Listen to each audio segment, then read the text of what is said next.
Évangile de Jésus-Christ selon saint Matthieu. Gloire à toi, Seigneur.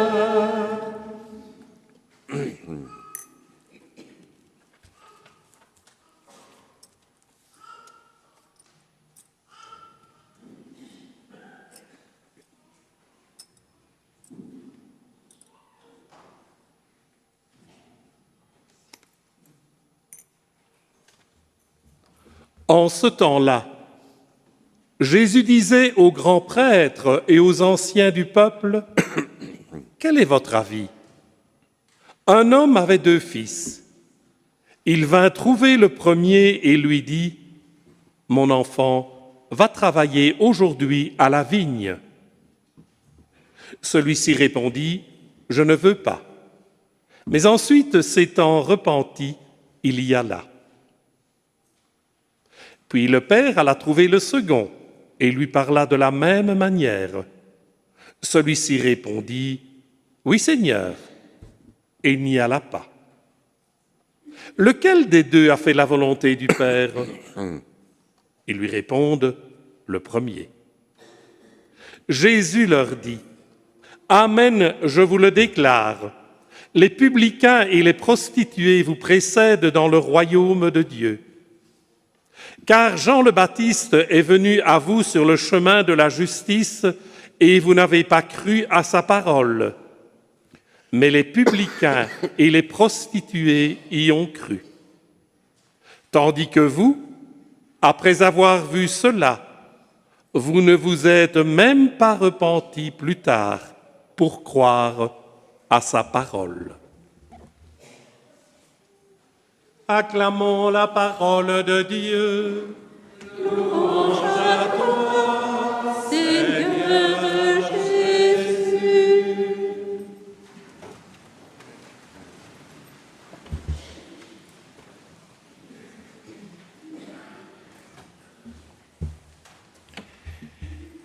Chers amis, c'est un fait. Jésus aime enseigner en parabole. L'Évangile en est plein. Et c'est un genre familier au monde juif, un genre littéraire que l'on connaît bien dans le monde de son temps. Mais pourtant, trop souvent, pour nous, pauvres Européens du XXIe siècle, nous écoutons souvent les paraboles comme des petites histoires moralisantes, voilà, une petite histoire avec sa morale. Mais attention, Jésus n'est pas Jean de La Fontaine et les paraboles ne sont pas des fables, hein ? Ça n'est pas la même chose. Les paraboles, Jésus va les utiliser très souvent comme des outils qui poussent les contradicteurs de Jésus à se positionner dans l'instant, face à sa personne, face à sa mission. Ils doivent apporter une réponse, se positionner. Et Jésus, quand il propose une parabole, là, il coince les grands prêtres et les anciens du peuple. Hein. On dit, oh, mais alors, quel est celui qui a fait la volonté de Dieu ? Ah, ben oui, ben c'est bien. Ben oui, mais ça les condamne eux-mêmes. Hein.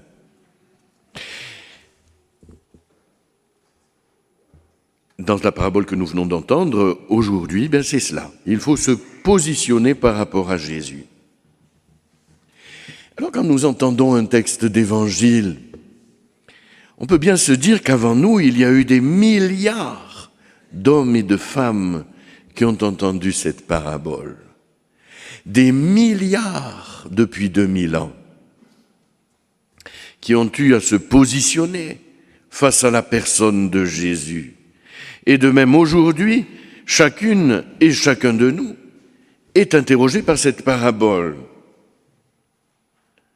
En fait, notre oui au Christ se traduit-il par des actes concrets ? C'est ça que ça veut dire. Notre engagement est-il véritable ? Nos actes révèlent-ils la bonté de Dieu ? Voyez-vous ce que Jésus dénonce dans cette parabole ?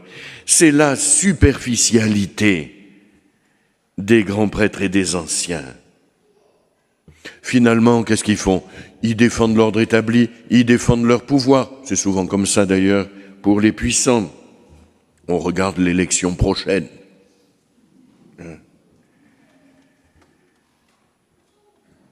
En fait, ils accomplissent leur tâche en apparence. Mais ce que dénonce Jésus, c'est qu'ils ne travaillent pas à la vigne du Seigneur. Ils ont dit oui, mais rien ne bouge. Alors la parole du Messie tombe. Et ça fait mal. Jésus n'est pas un gentil petit Jésus. Jésus, il est le Messie. Et son travail, sa mission, c'est bien de séparer la lumière des ténèbres. Les publicains et les prostituées vous précèdent dans le royaume de Dieu. Ils ont dû être contents, les grands prêtres. Après toutes leurs années d'études, toutes les obligations, les 613 commandements à mettre en œuvre tous les jours. Les publicains et les prostituées vous précéderont. Souvenons-nous que les publicains, ils sont honnis des Juifs. Honnis des Juifs. Ils collectent l'impôt pour l'occupant romain, ils se servent au passage, et mettre en parallèle les grands prêtres avec les publicains et les prostituées, mais c'est une impensable provocation. Pourtant, les faits sont là. Les disciples de Jésus, pour beaucoup c'est vrai, ils ont un parcours pas très recommandable. Leur carte de visite fait moins chic que celle des grands prêtres. Mais ils ont osé miser sur la parole de Jésus. Ils se sont laissés bouleverser par son enseignement.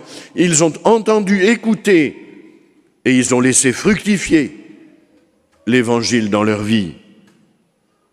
Ils ont témoigné de la bonté de Dieu, une bonté sans limite. Ah, bien sûr, ils n'ont pas la belle apparence des grands prêtres ou des anciens. Ils n'ont pas des trucs tout dorés, tout ça. Mais eux, ils ont osé répondre à l'appel du fond de leur misère. Ils ont cru que leur misère ne les coupait pas de Dieu. Il y a là une pierre d'achoppement pour l'évangélisation. Combien de gens se disent « mais je suis pas assez bien, moi, pour... Mais non, ma vie n'est pas assez cadrée. » Mais justement, c'est cela que Jésus appelle. Ils sont allés à la vigne du Seigneur.